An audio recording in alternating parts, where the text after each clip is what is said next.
पिछले दिनों पाकिस्तान के एक इंपॉर्टेंट हिस्से में लगातार बम धमाकों और हमलों की खबर आ रही है। इस जगह का नाम है बलूचिस्तान। बलूच कबीले के इस इलाके में अगले महीने एससीओ की बैठक होने वाली है, जिसमें भारत के पीएम नरेंद्र मोदी और चाइना के प्रेसिडेंट शी जिनपिंग भी शामिल होंगे।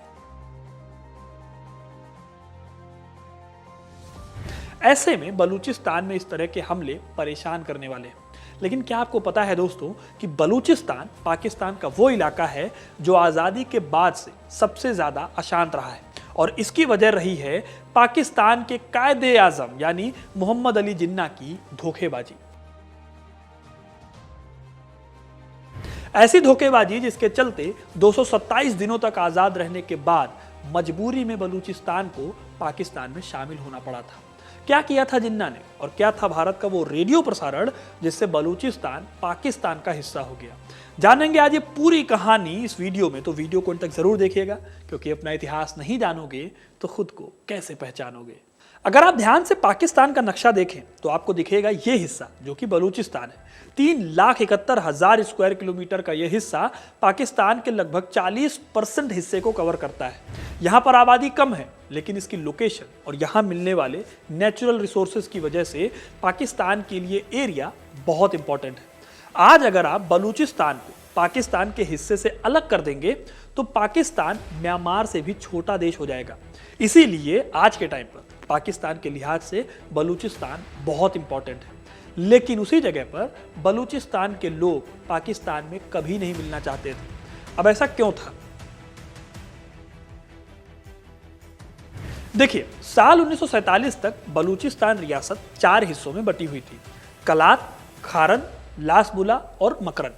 अब आपको पता ही है कि आज़ादी के टाइम पर रियासतों को 3 ऑप्शन मिले थे, या तो वो आज़ाद रहें, या पाकिस्तान से मिल जाए, या फिर भारत का हिस्सा बने।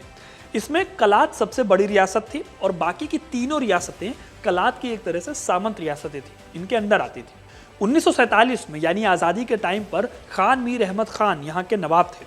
वो क्योंकि बलूच के मुसलमानों को पाकिस्तान के मुसलमानों से अलग समझते थे, इसीलिए मोहम्मद अली जिन्ना के प्रभाव में खारन, लासबुला और मकरान ने तो पाकिस्तान का हिस्सा बनने का ऑप्शन चुन लिया। लेकिन कलात के नवाब कश्मीर के राजा हरी सिंह की तरह आज़ाद ही रहना चाहते थे। इसीलिए साल 1876 की अंग्रेजों के साथ हुई संधि का उन्होंने हवाला दिया और खुद को आज़ाद घोषित कर दिया। सबसे बड़ी बात है कि चैम्बर ऑफ प्रिंसेस, जिसमें कि सभी रियासतों के राजकुमार बैठा करते थे, कलात उसका भी हिस्सा नहीं था। इसलिए भी कलात के बादशाह मीर अहमद खान चाहते थे कि वो आज़ाद रहें, किसी भी देश के साथ ना मिले। इसके लिए साल 1946 में उन्होंने ब्रिटिश क्राउन के सामने अपने केस को रखा। और जानते हैं उन्होंने अपना लीगल एडवाइजर किसे चुना? मोहम्मद अली जिन्ना को। वो जिन्ना जिनके पास जिम्मेदारी थी कि पाकिस्तान के मैप को जितना बड़ा हो सके उतना बड़ा कर लिया जाए। कलात के खान ने यहीं पर गलती कर दी थी, जिन्ना को अपना सलाहकार बनाकर। आगे कहानी आपको अच्छे से समझ में आ जाएगी। 4 अगस्त 1947 के दिन आज़ादी के बस 11 दिन पहले दिल्ली में एक मीटिंग हुई। इस मीटिंग में भारत के आखिरी वायसराय लॉर्ड माउंटबेटन, कलात के खान, कलात के मुख्यमंत्री मोहम्मद अली जिन्ना और जवाहरलाल नेहरू शामिल हुए। आपको जानकर हैरानी होगी कि इस बैठक में जिन्ना ने कलात के खान के आज़ाद रहने के फैसले को सपोर्ट किया। इसका रिजल्ट यह हुआ कि सभी ने मिलकर तय किया कि लासबुला रियासत और खारन रियासत को कलात के साथ मिला दिया जाए, ताकि एक संपूर्ण बलूचिस्तान का जो एरिया है वो बनाया जा सके। इस तरह से यहाँ पर बलूचिस्तान की आज़ादी की बात थी, कलात रियासत की। इसके बाद 11 अगस्त 1947 के दिन कलात और मुस्लिम लीग के बीच एक ट्रीटी साइन हुई, जिसमें कलात को आज़ाद घोषित कर दिया गया और साथ ही ये वादा किया गया कि मुस्लिम लीग बलूचिस्तान की आज़ादी का सम्मान करेगी। इसके 4 दिन बाद जब भारत आज़ाद हुआ, तब कलात ने भी अपनी आज़ादी की घोषणा की और अपना झंडा फहराया, और कलात के खान के नाम पर वहाँ एक खुतबा भी पढ़ा गया। अब अभी तक दोस्तों सब सही था, और कलात के खान को लगा था कि 1947 के बाद उनके पुराने ब्रिटेन के कंट्रोल वाले जो एरियाज थे उन्हें वापस कर दिया जाएगा। लेकिन ऐसा हुआ नहीं। उल्टे मान्यता देने के बावजूद अंग्रेजों ने 12 सितंबर को एक ज्ञापन में कहा कि कलात एक इंडिपेंडेंट स्टेट की इंटरनेशनल जिम्मेदारी नहीं उठा सकता।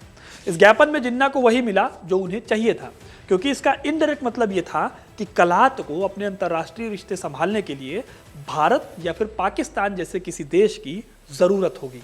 इसके बाद अक्टूबर 1947 में कलात के खान कराची गए। वहां हजारों बलूची लोग उनके स्वागत में खड़े थे, लेकिन पाकिस्तान के पीएम या गवर्नर जनरल ने उनका स्वागत नहीं किया था। यह साफ इशारा था कि पाकिस्तान अब बलूचिस्तान को आज़ाद देश की मान्यता देने के अपने इरादों से पलट रहा है। लेखक हैं ताज मोहम्मद बरगीज। उन्होंने अपनी किताब Baloch nationalism, its origin and development up to 1980, इसमें उन्होंने लिखा है कि जिन्ना और कलात के बीच हुई इस मीटिंग में कलात के खान को इस्लामाबाद में मिलने के लिए जल्दी करने की सलाह दी गई थी। इस सलाह पर गुस्सा होकर खान ने जिन्ना की मांग को रिजेक्ट कर दिया और कहा, चूंकि बलूचिस्तान कई जनजातियों का देश है और किसी भी निर्णय से पहले वहां के लोगों से सलाह यानी परामर्श किया जाना चाहिए। मैं आम जनजातीय सम्मेलन के अनुसार कोई भी निर्णय नहीं लेता जो उन पर बाध्यकारी हो, जब तक कि उन्हें उनके खान द्वारा विश्वास में नहीं लिया जाता। सीधी साफ बात है कि वो रेफरेंडम की बात कर रहे थे। इस मीटिंग के बाद कलात ने अपनी विधानमंडल की बैठक बुलाई, जहां पर विलय के प्रस्ताव का विरोध किया गया और साथ ही ये कहा गया कि यह आज़ाद बलूचिस्तान के समझौते की भावना के खिलाफ है। लेकिन इस प्रस्ताव के पास होने से क्या हो जाता? जिन्ना जो थे वो मानने को तैयार नहीं थे। दबाव लगातार बढ़ता जा रहा था, सिचुएशन खान के हाथ से निकलती जा रही थी। हालत यह हो गई कि खान को लगा कि युद्ध होकर रहेगा, इसलिए उन्होंने अपने commander in chief brigadier general Pervez को रेडी रहने और जंग के लिए हथियारों का इंतजाम करने के लिए कहा। फिर दिसंबर 1947 को जनरल परवेज ने हथियारों की सप्लाई के लिए लंदन में कॉमनवेल्थ रिलेशन ऑफिस से कांटेक्ट किया, लेकिन अंग्रेजों ने यहां यह कहकर मना कर दिया कि पाकिस्तान की इजाजत के बगैर ऐसी कोई सप्लाई नहीं दी जाएगी। जब कॉमनवेल्थ से कोई मदद नहीं मिली तो खान ने बलूच सरदारों से सपोर्ट लेने की कोशिश की। यहाँ भी उन्हें निराशा ही हाथ लगी, क्योंकि 2 सरदारों को छोड़कर किसी ने भी उनका साथ नहीं दिया। अब दोस्तों, उधर जिन्ना भी इंतजार में थे। उन्होंने देखा कि खान बस समय बर्बाद कर रहे हैं, असल में उनका मकसद नहीं है कलात को पाकिस्तान में मिलाने का। तो उन्होंने 18 मार्च 1948 के दिन खरान, लासबोला और मकरान के एरिया को कलात से आज़ाद घोषित कर दिया। इन तीनों रियासतों ने पहले भी जिन्ना को पाकिस्तान के साथ मिलने की इच्छा जाहिर की थी। अब इस घोषणा के बाद कलात के खान अपने गुट में अकेले पड़ गए थे। बलूचिस्तान का पूरा एरिया टूट चुका था। ऐसी हालत में दोस्तों कलात के खान ने भारत से भी कांटेक्ट किया, लेकिन उन्हें कामयाबी नहीं मिली। शायद कलात के खान अपनी आज़ादी के लिए कुछ और हाथ पैर चलाते, कुछ करते, लेकिन 27 मार्च 1948 के दिन भारत में कुछ ऐसा अनाउंस हुआ कि फिर उनके पास कोई रास्ता नहीं बचा। असल में इस दिन ऑल इंडिया रेडियो पर वीपी मेनन के हवाले से कहा गया कि कलात के खान ने इंडिया में विलय के लिए कांटेक्ट किया था, लेकिन दिल्ली उनकी मदद करने की हालत में नहीं थी। हालांकि दोस्तों, भारत ने बाद में इस खबर को फेक बता दिया था, लेकिन तब तक कलात के खान के लिए बहुत देर हो चुकी थी। 28 मार्च के दिन बिना कोई गलती किए, यानी अगले ही दिन, जिन्ना ने पाकिस्तान की सेना को कलात पर चढ़ाई का आदेश दे दिया। वही जिन्ना जो कभी कलात को आज़ाद देखना चाहते थे।